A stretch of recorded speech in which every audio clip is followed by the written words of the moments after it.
Yon mga masters, bali 8 videos, araw-araw tuwing umaga na po tayo mag-a-upload. Maraming salamat sa mga solid kong masters dyan na patuloy pa rin na sumusuporta sa aking mga ina-upload na kwento o videos. At sa mga hindi nag-skip, maraming salamat po sa inyong lahat. At mag-iingat po kayo palagi and God bless. Magandang gabi mga masters, bali ngayon po ay 8 videos po ma-upload ko po sa aking YouTube channel. Tama nga mga masters, 8 videos nga po ma-upload ko. Yon, what's up mga masters? Nandito na naman tayo sa panibagong araw, panibagong kabanata na naman ang pagsasama-samahan natin ngayon guys.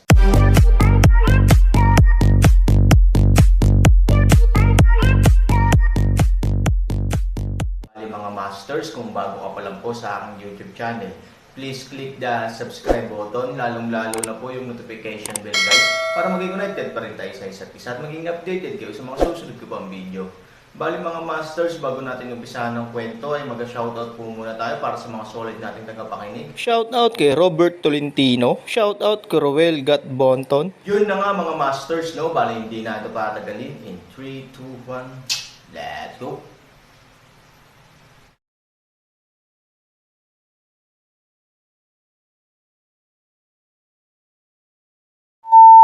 Tapusin ang sinasabi, masungit tulawi ka din hindi bagay na walang kaparerikan, mag-alis ng sariling sapatos direkta, isang pinalamanan sa bibig ng Fumei. Tapos inabot niya yung isa niyang sapatos. Star Yao Leng, nanginginig upang sakupin ang sapatos, para sa isang oras pa rin ang ilang mga takot, ngunit sa tingin ng panahong ito ng kanyang asawa sa kanyang mabuting, isang kagat, isang solong ay gumuhit sa mukha ni Fumei. Nakakamangha ang ingay. Hindi nagtitinginan ang mga executive ng Foye at Foye. Hindi nila kayang tumingin ng diretsyo sa isa't isa. Namula ang mukha ni Ye Shijun. Mula sa malayo, ramdam na ramdam nila ang sakit ng pagkakabunot ng talampakan. Fumei luha di si sakit, taglagas at tula ay ganap na leng. Sino ang makakaisip na tila mahina si Zigyao, ngunit sa katunayan, hinuhugot niya ang talampakan ng kanyang sapatos at mas mabangis kaysa sa iba. Medyo naliligaw si Xingyao. Dahil kinakabahan siya, hindi niya alam kung gaano kalaki ang effort niya. Ngunit nang makitang si Fu Mang at ang iba pa ay nagulat at nasasabik dahil sa kanilang solong, huminto si Xingyao sa pagsasalita ng walang kaparerikan, at ang kanyang backhand ay isang solong. Nagkatinginan ang mga nanonood, at kayang gawin ito ng asawa ni Aaron. Hindi lang sila nagdesisyon, ngunit ipinakita rin na biro lang ang tinaguriang asawa ng City Master. Poof! Sa sunod-sunod na mahigit 100 soles ng sapatos ni Xingyao, ang buong mukha ni Fumei ay namula at namamaga, parang ulo ng baboy. May halong buhok na may dugo at dumi, may sapatos din ang bibig, parang baliw na babae. Sinabi niyang pulubi sa kalye ay hindi naman masyado, paanong may konting ano ang taas ng asawa ng master ng lungsod. Ang buong eksena, Foye 2 executive at ang karamihan, ay masasabing isang dagat ng mga tao, ngunit sa oras na ito ay tahimik na karayom ang maririnig. Kinawayan ni Aaron ang kanyang kamay. Ang tubig ng taglagas at malatula na wika ay nagpaluwag kay Fumei na parang patay na aso. Bumagsak si Fumei sa lupa at halos hindi makagalaw. Halos mabali ang mga ngipin ni Fu Tianhao. Pinagplanuhan itong mabuti. Kinuha ng pamilya ni Foye ang Nile Istmo at pinagsama ang kanilang teritoryo. Siya nga pala, binali nila ang kontribusyon ni Aaron at ininsulto pa siya. Pero who knows, kung hindi ka magnakaw ng manok, mawawalan ka ng bigas. Hindi lamang sa ganoong kapaligiran, ang atensyon ng pamilya ni Foye na naipon ng tagumpay na ito ay nawala sa isang iglap, ngunit ngayon sila ni Fumei ay sunod-sunod na napahiya. Bagamat hindi sila gaanong nasaktan, labis silang nakakainsulto. Foye 2 pamilya ang tuluyang nadurudge ng Aaron. Natatakot ako na siya lang ang nakakagawa ng ganyang biro. Sa oras na ito, binawi ng Aaron ang Moonwheel at Panguax, na nagpaganda ng momentum ng buong tao. Halos sabay na nawala ang kakaibang hayop at ang 4 na dragon sa likuran niya. Nang magulat ang lahat sa operasyong ito, tumayo na si Aaron at sinulyapan si Fumei na nakahandusay sa lupa. Sa susunod na maglakas loob kang ay bully siying siya. Ang sapatos sa iyong bibig ay hindi kasing simple ng nasa bibig mo. Panipi. Kasabay nito, sinulyapan ni Aaron si Fu Tian na nakaluhod sa lupa sa tabi niya. Fu Tian, natanggap ko ang interes ngayon. Kung lasunin mo ang aking anak at ikukulong ang aking asawa, lagi akong mabibilang sa iyo. Tara na. Si Fu Tian ay natakot na namutla sa mga salita ni Aaron, ngunit nang makita niyang aalis si Fu Mang at ang iba pa kasama ng Aaron, nagmamadali siyang tumayo, at pagkatapos ay sumugod sa Aaron. Kakaalis mo lang. Nakalimutan mo ang ipinangako mo sa akin, at pinaglalaroan mo ako. Si Fu Tian ay handang ipahiya ng Aaron, ngunit wala siyang makukuha. Kahit na alam niyang wala sa nakaraan ang around, hindi niya mapigilan. Nakangiti, si Aaron, ano ang magagawa ko kung makipaglaro ako sa iyo? Sa palagay mo ba ay may pagkakaiba sa pagitan mo at ni Fu Mei? Sa aking paningin, lahat kayo ay aso, ngunit isang lalaki at isang babae. Panipi, sa pamamagitan nito, nakuha ni Han tumaas at umalis. Aaron, muli, tinawag niya si Aaron. Nag-aalab na ang galit ni Fu Tian, huwag kang masyadong lumayo. Huminto si Aaron at sinabing, sobra na ba ako? May bunga ka ngayon. Sa tingin ko mas alam mo ang dahilan kaysa sa iba. At huwag mong ipakita ang iyong mga ngipin sa harap ko. Dahil hindi mo lang ako tinatakot, ngunit gawin mo rin akong katawa-tawa dito. Ikaw ay isang aso lamang na sinabi ko sa iyo na pumunta sa silangan at huwag kang maglakas loob na pumunta sa kanluran. Nang marinig ito, nagalit si Fu Tian. Kung ang kanyang nakaraang pagtitiis ay para sa pangkalahatang sitwasyon, ang Aaron ay hindi sasang-ayon, at hindi magkakaroon ng kabuoang sitwasyon. Gayunpaman, nang sumugod na siya sa Aaron sa galit, nakangiting sinabi ni Aaron, tulungan mo ang aso, huwag ipakita ang iyong mga ngipin. Bukas, pupunta ka sa nihilism at makipag-usap kay Sanyong kung paano tatahakin ang daan. Ngayon, bigyan mo ako ng ngiti. Natigilan si Fu Tian, at nawala ang galit sa kanyang mukha. Ano ang ibig sabihin nito? Ibig sabihin, nangako si Aaron na tutulungan niya ang dalawang pamilya. Sa pag-iisip nito, napakasaya ni Fu Tian, ngunit hindi niya magawang tumawa. Paanong mabilis magbago ang mood? Tsaka nakakahiyang tumawa at magalit sa harap ng maraming tao. Ngunit sa sumunod na segundo, sa ilalim ng pagkunot ng noo ni Aaron, bahagya pa ring tumawa si Fu Tian. Mas masama tumawa kaysa umiyak.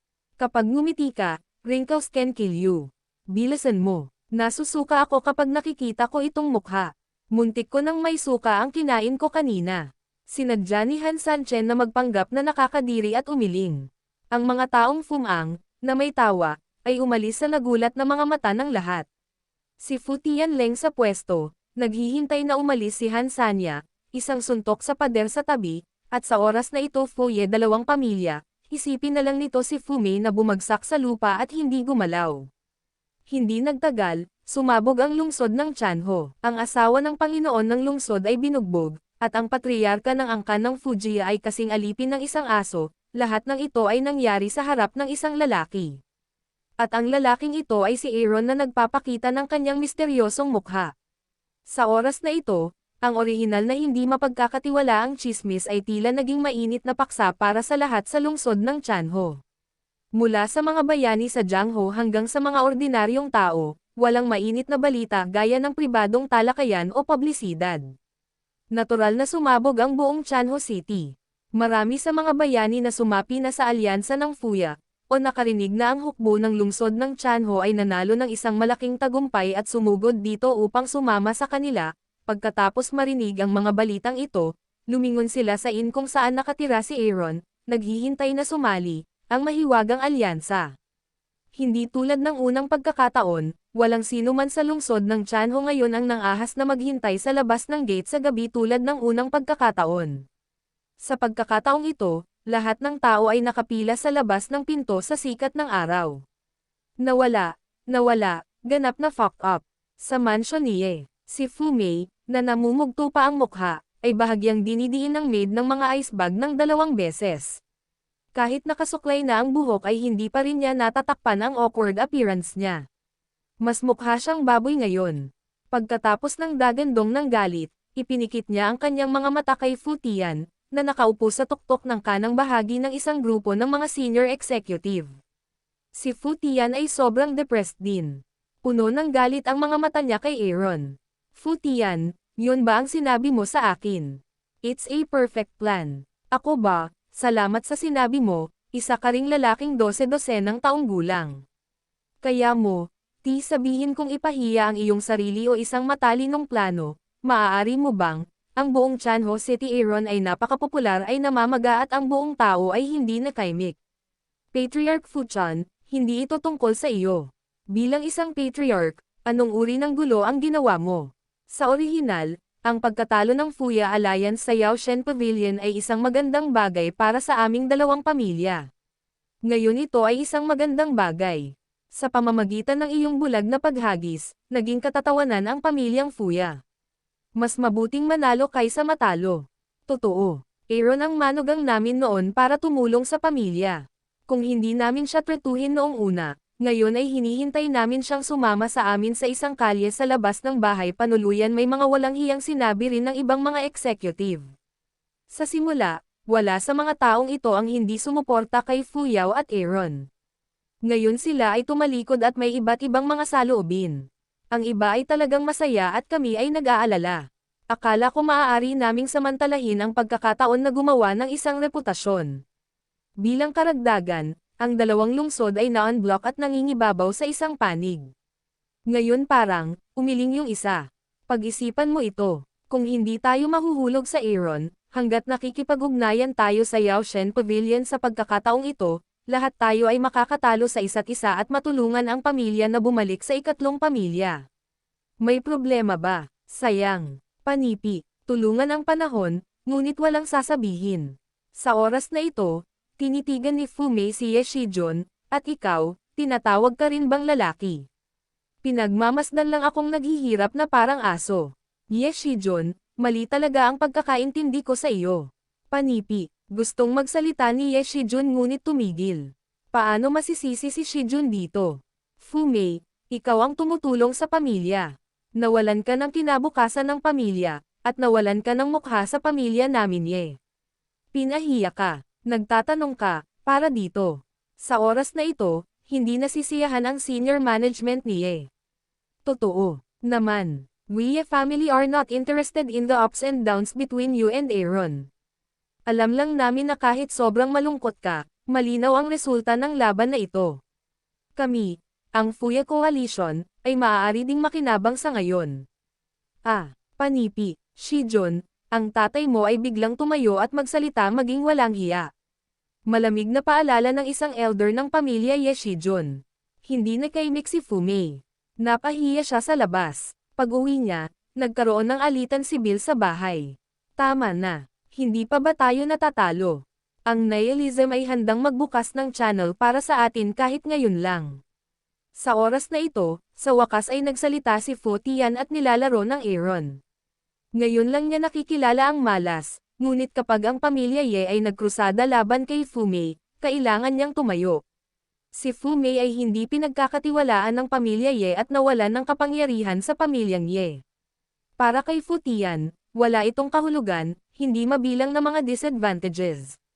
Ang mga salitang ito, kahit na ang mga tao ay may kawalang kasiyahan, ngunit din kinikilala ang katotohanan ito, hindi bababa sa pagkatapos ng tagumpay ng pundasyon plate, Fuya dalawang pamilya ay nakuha.